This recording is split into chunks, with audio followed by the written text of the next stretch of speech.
আসসালামু আলাইকুম বন্ধুরা, আমরা দেখতেই পাচ্ছি, দেখেন স্টুডেন্টেরা কিভাবে আসলে ওয়ালে এই 2024 সালের যুদ্ধের যে ঘটনাগুলো, যে স্মৃতিগুলো কীভাবে ওয়ালে ফুটে তুলতেছে এবং স্টুডেন্ট এবং শিক্ষার্থীরা যেভাবে ওয়ালে দৃশ্যগুলো ফুটে তুলছে, তাদেরকে অবশ্যই ধন্যবাদ দেওয়া উচিত।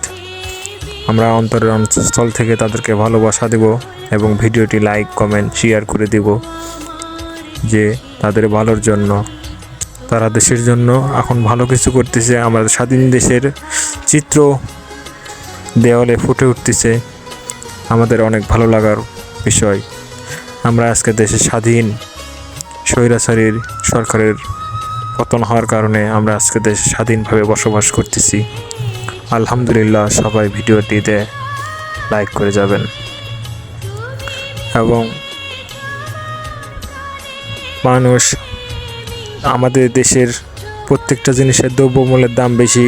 আপনারা সবাই আওয়াজ তুলুন যে দ্রব্যমূল্যের দাম শীঘ্রই যেন কমে আসে, আমাদের সাধারণ জনগণের জন্য যেন একটা ভালো একটা কিছু আশা করতে পারি।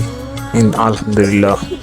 একটি মধ্যবিত্ত পরিবারের মিনিমাম মাসিক খরচের তালিকা: চাউল 1 বস্তা 3000 টাকা, তেল 4 লিটার 800 টাকা, বাসা ভাড়া 5000 টাকা, সবজি 4000 টাকা, মাছ 4000 টাকা, গ্যাস সিলিন্ডার 1500 টাকা, শ্যাম্পু সাবান 500 টাকা, মুদি বাজার 2000 টাকা, বিদ্যুৎ বিল 700 টাকা, মোবাইল খরচ 500 টাকা, বাবা মায়ের হাতে নিম্নে 5000 টাকা, সর্বমোট 27000 টাকা। সাথে বাচ্চাদের পড়াশোনা, চিকিৎসা খরচ, যাতায়াত, পিতামাতার জন্য নির্দিষ্ট একটা খরচ সহ আরও অন্যান্য খরচ। কিন্তু যাদের বেতন 8000 টাকা, যাদের বেতন 10000 টাকা, যাদের বেতন 15000 টাকা, যাদের বেতন 20000 টাকা, কি করবে তারা? হাত খরচ, যাতায়াত খরচ বাদ দিলাম। দাবি আমাদের একটাই: নিত্য প্রয়োজনীয় দ্রব্যমূল্যের দাম কমান। দেশ বাঁচান, দেশের মানুষ বাঁচান।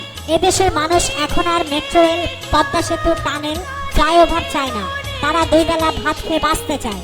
মধ্যবিত্ত এবং নিম্ন আয়ের মানুষের জন্য সকল পণ্যের দাম কমানো উচিত। এটাই বর্তমান সময়ে মধ্যবিত্ত পরিবারের আশা। রাজনৈতিক গন্ধ খুঁজবেন না প্লিজ কেউ। একটি মধ্যবিত্ত পরিবারের মিনিমাম মাসিক খরচ। একটি নিম্ন মধ্যবিত্ত ফ্যামিলির জন্য এই বাজার তালিকাটি করা হয়েছে। যদি বাজারের তালিকাটি সঠিক থাকে তাহলে অবশ্যই কমেন্ট করে জানিয়ে দেবেন যে আমার বাজারের তালিকাটি সঠিকভাবে করা হয়েছে। অনুমান। ভিডিওটি ভালো লাগলে অবশ্যই আমাদের চ্যানেলটিকে সাবস্ক্রাইব করে দেবেন এবং কমেন্ট করবেন, শেয়ার করবেন, বেশি বেশি করে জনগণের কাছে পৌঁছে দেবেন এই ভিডিওটি।